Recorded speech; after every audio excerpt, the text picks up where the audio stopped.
Good morning all of you and welcome to you my YouTube channel The Star Classic 4.0। मैं आज आप लोगों के लिए लेकर आया हूँ 2019 के संस्कृत के 50 सब्जेक्टिव क्वेश्चन जो आने वाले एग्जामों के लिए बहुत ही उपयोगी साबित होगा। तो बिना समय को गवाए हुए वीडियो को स्टार्ट करते हैं। आप लोग को अगर ये वीडियो अच्छा लगे तो लाइक ज़रूर करें और अपने दोस्तों के साथ भी शेयर करें। पहला क्वेश्चन है, वैदिक साहित्य का अंतिम भाग है। वैदिक साहित्य का अंतिम भाग है तो इसका सही आंसर होगा उपनिषद। वैदिक साहित्य का अंतिम भाग है उपनिषद। अगला क्वेश्चन है, सूक्ष्म से भी छोटा क्या है। सूक्ष्म से भी छोटा क्या है तो इसका सही आंसर होगा आत्मा।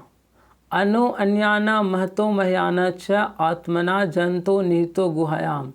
अर्थात सूक्ष्म से सूक्ष्मतम और महान से महानतम यानी छोटा से छोटा और बड़ा से बड़ा प्राणी के हृदय रूपी गुफा में आत्मा विद्यमान होती है।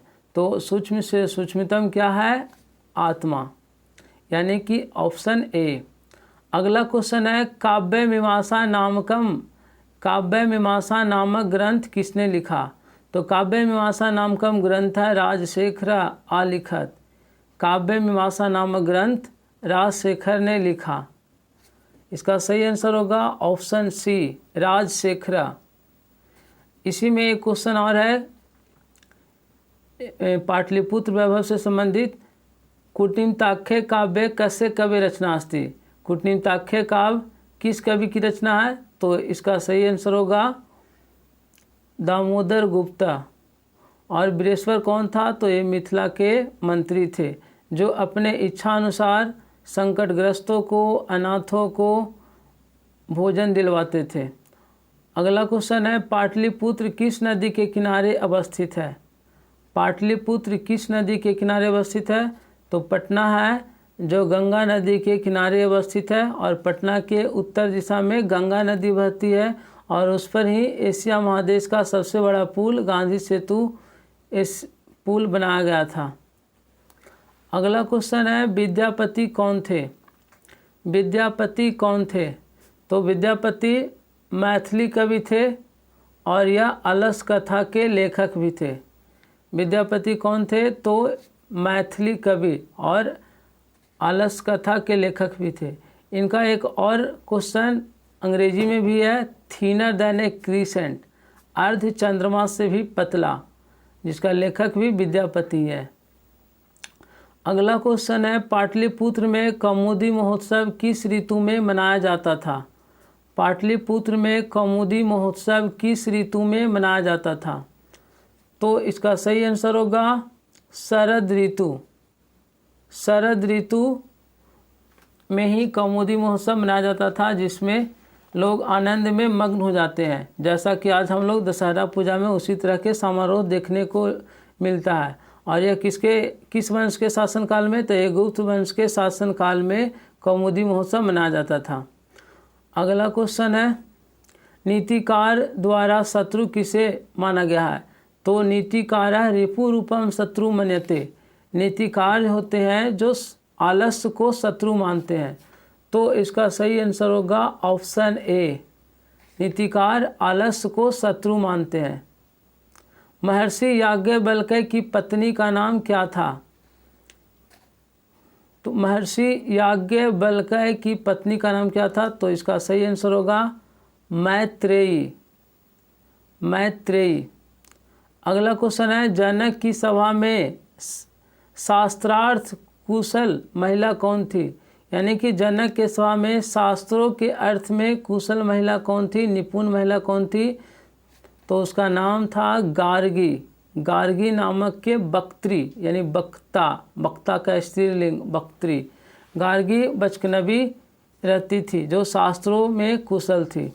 विजयंका किस कल्प की कवित्री थी तो विजयंका प्रथमा कल्पा यानी कि प्रथम कल्प की कवित्री थी। Option number B.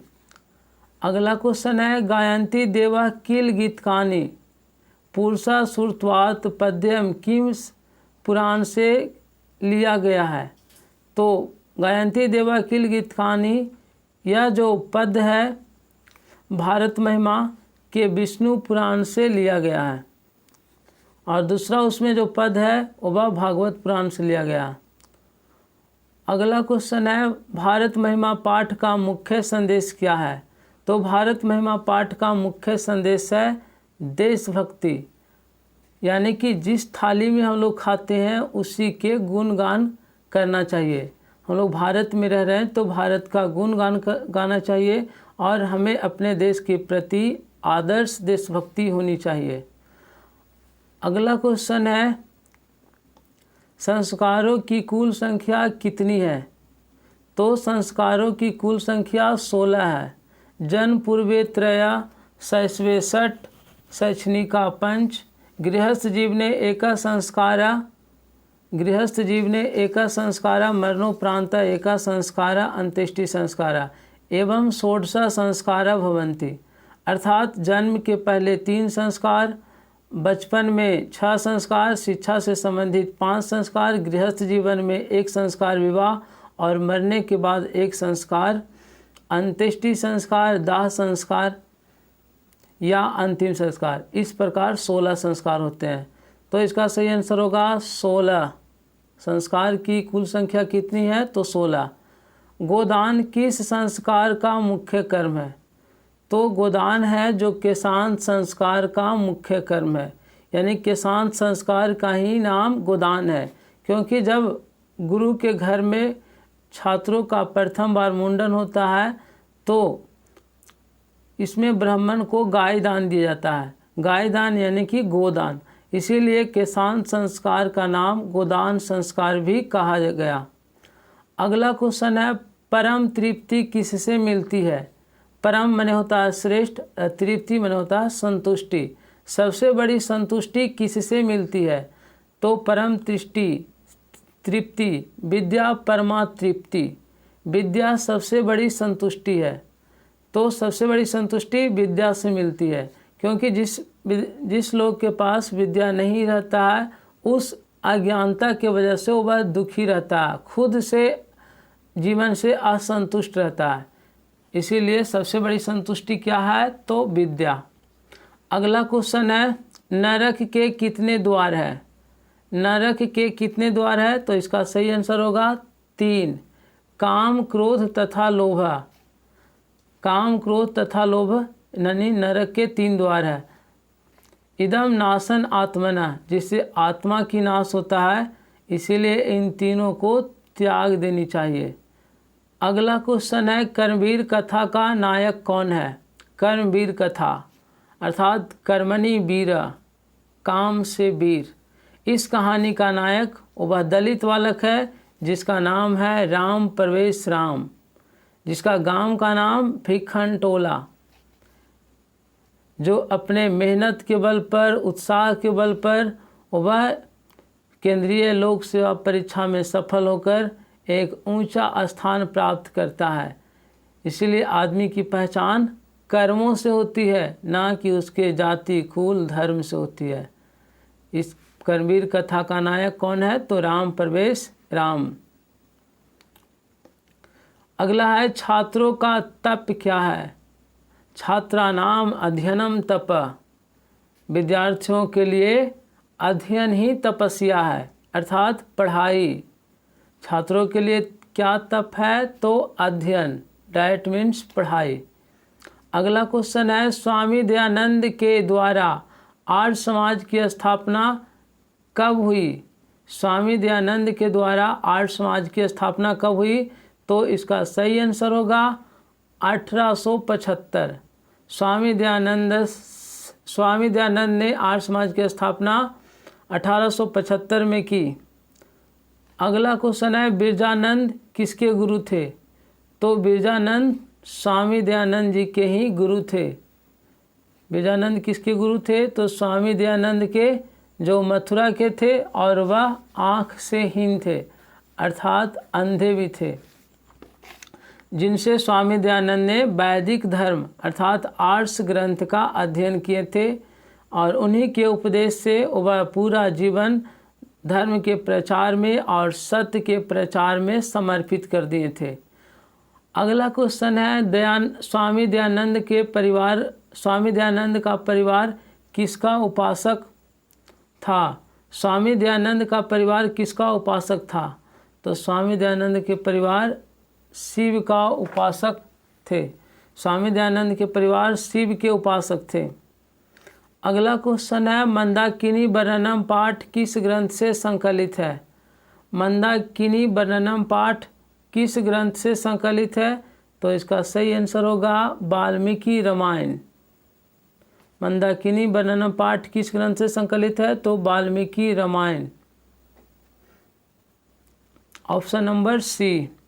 अगला है कर्णस्य दानवीरता पाठ भास के किस रूपक का भाग है? रूपक कहने का मतलब है नाटक। तो किस नाटक का भाग है? तो कर्णभारम, सही आंसर होगा कर्णभारम। अगला क्वेश्चन है राष्ट्रों के बीच द्वेष का कारण क्या है? द्वेष अर्थात ईर्ष्या, मत्सर, जलन। तो दो राष्ट्रों के बीच द्वेष का जो मुख्य कारण है वह ईर्ष्या। दूसरे राष्ट्र का उत्कर्ष, एक राष्ट्र अगर उन्नति करता है तो दूसरे राष्ट्र के उत्कर्ष को देखकर जलन होता है और यही सबसे बड़ा द्वेष का कारण है। अगला क्वेश्चन है स्वच्छंद का संधि विच्छेद क्या होगा? तो स्वत जोड़ छंद, चबर के बाद तबर के बाद चबर गाए तो तबर का वहीं चबर हो जाता है, इसलिए स्वच्छंद का संधि विच्छेद होगा स्वत जोड़ छंद। अगला क्वेश्चन है विद्या जोड़ एका की संधि, विद्या जोड़ एका की संधि क्या होगी? तो आ जोड़ ए से आय बनता है, तो इसमें आय किसमें है? ऑप्शन नंबर सी में, विद्या का। अगला क्वेश्चन है आ जोड़ ओ के मेल से कौन सा नया वर्ण बनेगा? आ जोड़ ओ के मेल से कौन सा नया वर्ण बनेगा? तो इसका सही आंसर होगा औ। और ये किस संधि का उदाहरण है? तो वृद्धि संधि, और वृद्धि संधि भी स्वर संधि का ही भेद है, क्योंकि स्वर संधि के 5 भेद होते हैं। कौन कौन? तो इसका सही आंसर होगा दीर्घ, गुण, यन, वृद्धि, अयादि। और एक अयादि का अपवाद भी है जिसको पूर्ण रूप संधि भी कहते हैं। अगला क्वेश्चन है ईतः जोड़ ततः किस संधि का उदाहरण है? ईतः यानी ता में विसर्ग है, अर्थात यह विसर्ग संधि का उदाहरण है, ऑप्शन नंबर ए। अगला क्वेश्चन है मूर्ति पूजा का समस्त समास विग्रह क्या होगा? समास विग्रह समास को अर्थ या विभक्ति के अनुसार अलग अलग करने की प्रक्रिया को समास विग्रह कहते हैं।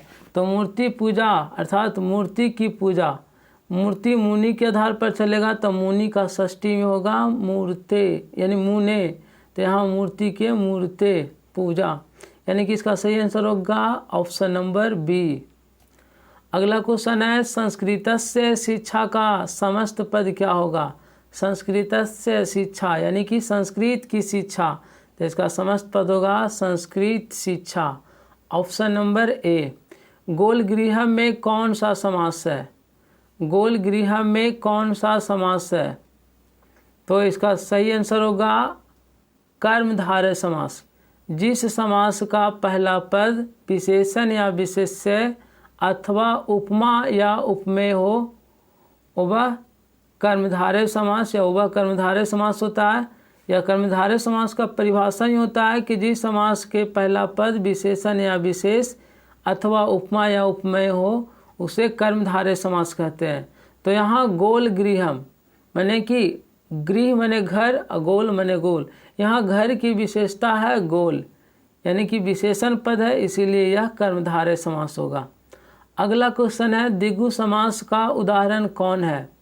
दिग्गु समास संख्या पूर्व दिग्गु, जिस समास का पहला पद संख्यावाची हो उसे दिग्गु समास कहते हैं। तो यहाँ ऑप्शन में दिख रहा पंचवटी और दशानन दोनों में यानी कि संख्यावाची है, तो इसका सही आंसर होगा पंचवटी भी होगा और दशानन भी होगा। लेकिन दशानन है जो द्विगु समास के अलावा बहुव्रीहि समास में ही है, क्योंकि दशानन का एक अलग अर्थ होता है रावण, तो यह बहुव्रीहि समास और द्विगु समास में भी है। लेकिन यहाँ पंचवटी केवल द्विगु समास में है। पंचानाम बटानाम समाहारा, 5 बटों के समूह को पंचवटी कहते हैं और यह द्विगु समास का उदाहरण है। यतः स निर्धारणम सूत्र का उदाहरण वाक्य है, यानी कि जिसके तुलना में जिसे श्रेष्ठ बताया जाए, जिस चीज़ के तुलना में जिसे श्रेष्ठ बताया जाए उसमें षष्ठी या सतवीं भक्ति होती है। तो यहाँ कवि नाम कालिदास श्रेष्ठ अस्ति, कवियों में कालिदास श्रेष्ठ है और यह होगा यतः च निर्धारणम सूत्र के आधार पर, और इसका सही आंसर होगा ऑप्शन नंबर ए। कविसु या कविनामा कालिदास श्रेष्ठ, जिसे निर्धारण में श्रेष्ठ बताया जाए उसमें षष्ठी या सतवीं विभक्ति होती है, तो यहाँ कविसु में सतवीं विभक्ति लगा हुआ है और कविनाम में षष्ठी विभक्ति लगा हुआ है। अगला क्वेश्चन दिया गया है ग्रामम उभयतः वृक्षा सन्ति, गांव के दोनों ओर वृक्ष हैं। वाक्य में ग्रामम पद में द्वितीय विभक्ति विधायक सूत्र कौन है, यानी कि यह किस सूत्र के आधार पर इसमें द्वितीय विभक्ति लगाया गया है। तो इसका सही आंसर हो जाएगा उभयतः योगे द्वितीया, उभयतः के योग में द्वितीय विभक्ति होती है। ऐसे इसके अलावा क्रिया विशेषणे द्वितीया, जैसे पवना मंदम मंदम बहती, हवा मंद मंद बहती है, तो एक क्रिया विशेषण के सूत्र पर होगा। अगला क्वेश्चन है सा सजना प्रत्यते, वह सज्जन प्रतीत होता है, तो इसका सही ऑप्शन होगा वह वस्त्र से सज्जन प्रतीत होता है। वस्त्रेण सजना प्रत्यते, जैसे छात्र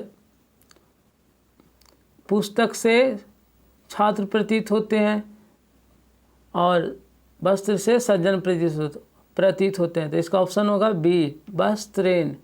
नमः के अर्थ में कौन सी विभक्ति प्रयुक्त होती है, तो नमः स्वस्ति स्वाहा अलम वसट, नमः स्वस्ति स्वाहा स्वधा अलम वसट योगे चतुर्थी विभक्ति, यानी कि नमः स्वस्ति स्वाहा अलम वसट इत्यादि के अर्थों में चतुर्थी भक्ति होती है। जैसे श्री गणेशाय नमः, शिवाय नमः, सरस्वत्यै नमः इत्यादि। अगला है किस शब्द में आ उपसर्ग है, आकार, आकार में आ उपसर्ग है। उपसर्ग किससे कहते हैं, तो जो किसी शब्द के पहले जुड़कर उसके अर्थ को बदल देता है उसे उपसर्ग कहते हैं। दुरात्मा शब्द में कौन उपसर्ग है, दुरात्मा, दूर, दू और र में जो हलंत दिया है वह होगा इसमें दुरात्मा। अगला क्वेश्चन है आस्था धातु के लट लकार प्रथम पुरुष एक वचन का रूप क्या है, तो आस्था है जो केवल लिट लकार में चलता है और अन्य लकार में तिष्ठ से चलता है।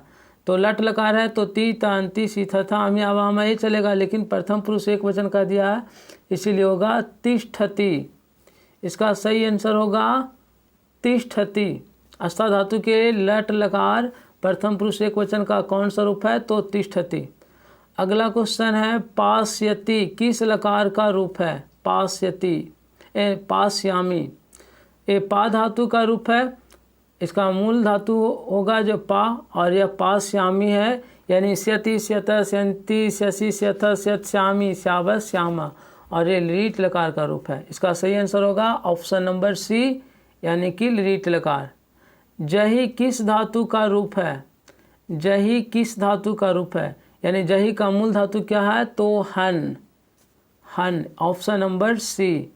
अगला क्वेश्चन है मात्र में कौन सी भक्ति है, तो माता मातरो, मात्रा मातरम मातरो मात्रा तो यहाँ मात्र में द्वितीय विभक्ति होगा, इसका सही आंसर होगा ऑप्शन सी, द्वितीया विभक्ति। मातरम में कौन सी विभक्ति है? तो द्वितीया। नदीसु किस शब्द का रूप है? नदीसु यानी कि नदियों में। इसका मूल जो शब्द है वह नदी है। नदीसु किस शब्द का मूल रूप है? तो नदीसु नदी। नदीसु किस शब्द का मूल रूप है? तो नदी। साधु शब्द के, अगला क्वेश्चन है, साधु शब्द के सप्तमी एक वचन का रूप कौन है? तो इसका सही आंसर होगा साधव, ऑप्शन नंबर बी। गम जोड़ सत्री से कौन सा शब्द बनेगा? तो इसका सही आंसर होगा गच्छन। पूछा ऐसे भी जा सकता है कि गच्छन में कौन सा प्रत्यय है? तो आपको बताना होगा सत्री प्रत्यय। पठनम में कौन सा प्रत्यय है? तो ल्यूट। कभी कभी इस तरह से भी पूछ सकता है कि पठ जोड़ ल्यूट से कौन सा शब्द बनेगा? तो पठनम। नागरिका में कौन सा तद्धित प्रत्यय है? नागरिका, इसमें ऐसे ठक प्रत्यय होगा। यहाँ प्रिंट में थोड़ा मिस्टेक हो गया होगा। ढक प्रत्यय कौन्ते, राधे इत्यादि में होता है, लेकिन नागरिका, वैदिक, साप्ताहिक इत्यादि में ठक प्रत्यय होता है। तो यहाँ नागरिका में ठक प्रत्यय होगा। इस तरह से ठक प्रत्यय, ठ और क में इस तरह से हलंत, ठक प्रत्यय। अगला क्वेश्चन दिया है, राष्ट्र जोड़ ई से कौन सा शब्द बनेगा? तो इसका सही आंसर होगा राष्ट्रीय। राष्ट्रीय, ऑप्शन नंबर ए। मूसक जोड़ टाप से कौन सा शब्द बनेगा? जैसे बालक जोड़ टाप से बालिका, गायक जोड़ टाप से गायिका, मूसक जोड़ टाप से मूसिका। अगला क्वेश्चन है, श्रीमती में कौन सा स्त्री प्रत्यय है? श्रीमती, इसका सही आंसर होगा इंगिप। इंगिप। अगर आपको वीडियो अच्छा लगता है तो सब्सक्राइब करें और अपने दोस्तों के बीच शेयर करें। Thank you so much watching this video. Thank you so much.